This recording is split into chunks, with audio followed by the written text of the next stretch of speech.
Absolutely right here at News Talk 840 AM KXNT. Joining us right now on the Bishop Air Service Live Line is Dr. Annette Teijeiro, who is running for the Republican nomination for the CD3 seat, currently held by Joe Heck, who is running for the Senate seat. Dr. Teijeiro, thank you so much for joining us on KXNT. We appreciate it.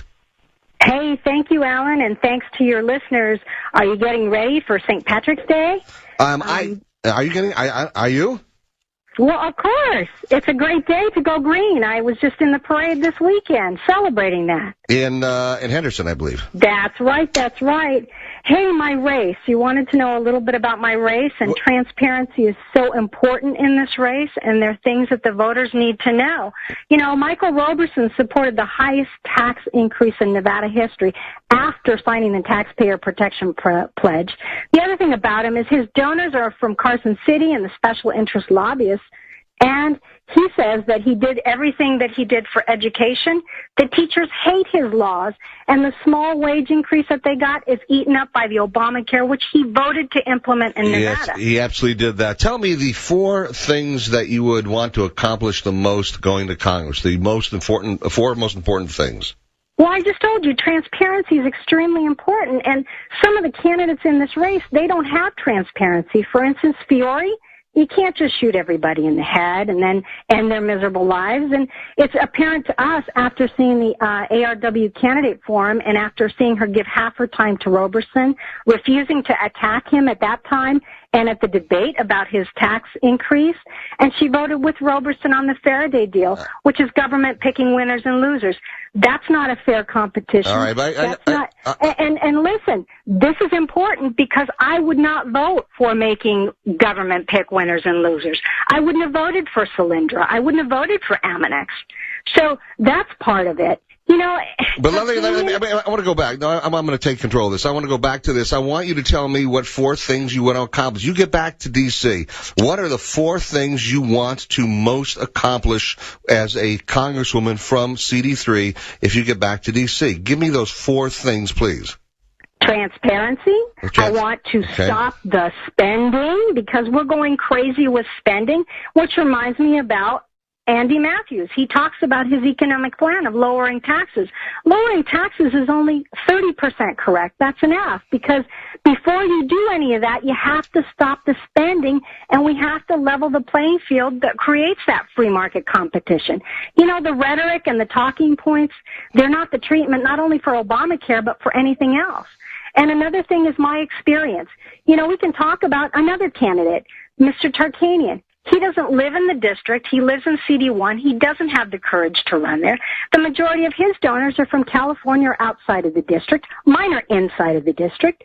He has no experience reading, amending, and testifying on legislation.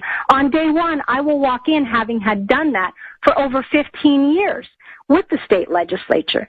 You know, he had a $17 million real estate deal that he didn't do his due diligence as a lawyer. So we can't count on him reading, amending, and fixing legislation properly if he can't even watch his own family's nest egg. And frankly, we can't afford $17 million, $1 billion increases in losses in Congress anymore. We also can't afford things like, we have to pass something to see what's in it, which is a Nancy Pelosi moment.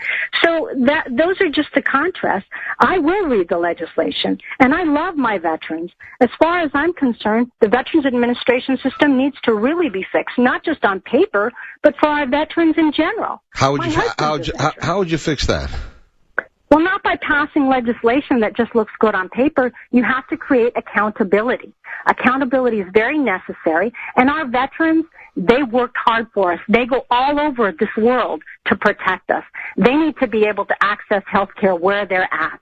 And so many of them are trapped inside of a system that doesn't allow them to go outside. All right, so a couple things. You stop spending is one thing. Yes. I'm not sure where, but I would like to find out where at some point. But and transparency, which is not to accomplish. I mean, that's to be transparent. But tell me what else you would want to accomplish going back there, though. I told you about the veterans. That's another important issue. And as far as the only candidate that is in this race that has the experience and the wherewithal to be able to repeal and replace Obamacare is me. As a physician, I'm sitting here, people call me all the time because of the failures inside of Obamacare. I understand that it's not. That law was never passed as a law that was going to fix health care. It was passed for taxation, and it was passed for government control. And so if you don't address the problems that are underlying inside of health care, then it's going to implode as it has. Look at what we went through. We went through millions of dollars of loss because we gave Xerox the ability to create this wonderful website that then crashed and burned. And the government's website crashed and burned. None of this addresses what people need. People need access to health care. All right. Dr. Annette Teijeiro, running for the Republican nomination for CD3, and I wish you the very, very best. And look forward to, actually, I'm going to be hosting a town hall with the... Well, Alan, you didn't let me finish. Well, we're at the end of the time. There's more. I know, but I'm at the end of my time here, and you've had the time. That's why I gave you that time to say what you needed to, and you use it as you chose. So, I mean, I've got to run, but I will... There's so much to say. Go to AnnetteForCongress.com. Look at the videos. Look at everything that we have, and like it and share it, and you'll find out more. All right. Dr. Annette Teijeiro, thank you so much for being with us on KXNT, and I wish you the best. Thank you. All right. Dr. Annette Teijeiro joins once again, looking for the Republican nomination for CD3.